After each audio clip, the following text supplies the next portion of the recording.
Hello everybody, Tony Soto here with theQ.co, and I'm sitting with my friend Joel Kim Booster, who is another one of the comics who won for the May Queer Comedy Contest at Zanies. How you doing, Joel? I'm doing pretty good. My voice is a little strange today. Oh yeah? Late night? Pretty good. No. Late night at the bar, smoking cigarettes? Just throat clearing, yeah. You know, that's an accomplishment, so I'm proud of you. I'm only 24 years old.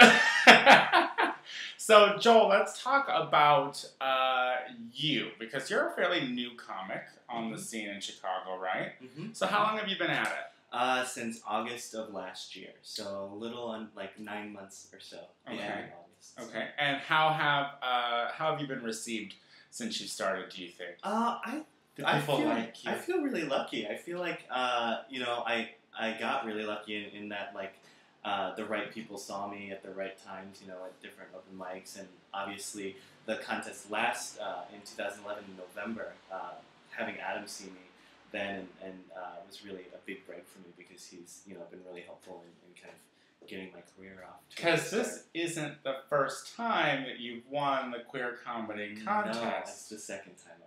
You're like a fan favorite of that thing. I don't know. I don't like to say favorite. It's like Miss America could be rigged. Who are some other people that have helped you get started and kind of launch your career? Well, the reason I started doing stand-up kind of originally was I was working last summer on Five Lesbians Eating a Quiche, Mm-hmm. and Beth Stelling was in the cast of that show, and I had seen her do stand-up before, and I was absolutely floored by her act, and so I kind of talked to her a lot last summer while we were working on it about how to get started and what open mics I should go to and things like that.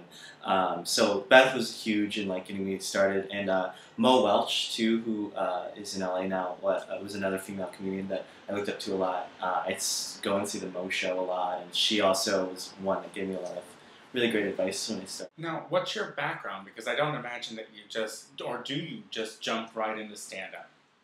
I kind of did. I'm an actor by trade, I guess. That's what I went to school for, Okay. So I came to Chicago to be an actor and do all that bullshit. And I'm still doing that, and I love that as well, But one night after Five Lesbians, actually, we have at the New Colony where I'm a company member. Plug. New Colony. We did that whole coverage of. Rise of the Numberless. So we had a big part. So we love the New Colony. Yeah. And they love us.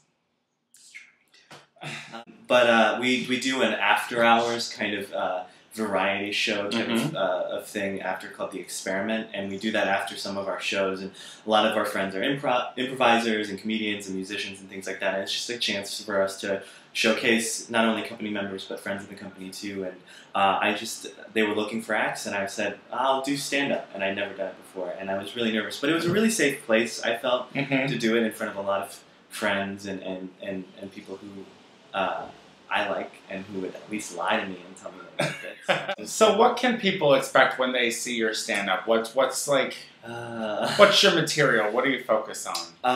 Well, three main things.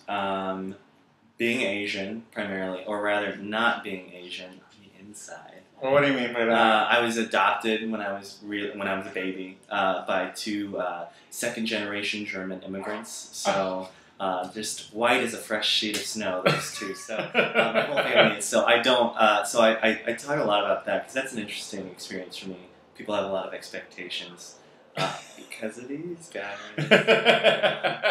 So yeah, I talk a lot about that. My sex life just got. That's Grindr. always big. So yeah, that Grindr has really just been a treasure trove in the month that I've had it. Let me tell you, I could do a whole 20-minute set just on Grindr.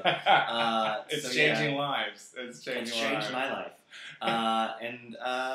And then a lot more about my family, my crazy family. I was homeschooled up until midway through high school.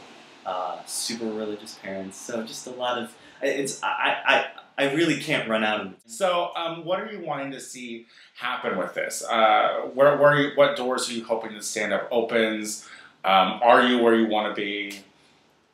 I don't know. It's kind of crazy. I've only been in Chicago for about a year and a half now, and I think one of the best things about Chicago is you can kind of dabble in a lot of different things. You know, I'm acting a lot and doing stand-up as much as I can and writing and things like that. So I'm kind of taking this time to kind of figure out what I want to do and what I want to focus on. Because that's the great thing about Chicago is you don't really have to choose. Well, Joel, I want to thank you so much for taking the time to come and talk to us. And be sure to check Joel out at the Queer Comedy at Zanies June 19th, Tuesday at 7:30. And if they don't see you there, where are some other places that they can see you around town? Well, I'm doing Kelly Kerwin Salon-a-thon the day before that, actually, on June 18th, Monday at Beauty Bar at 9 p.m. I'm premiering some new material, so if you don't get a chance to see any of it on Tuesday, you can reverse time and go on Monday. See? It's all very science fiction here. Thank you so much for talking with us. Check out Joel. He's very funny. And yeah, thank you. Thank you. All right. Bye, everybody.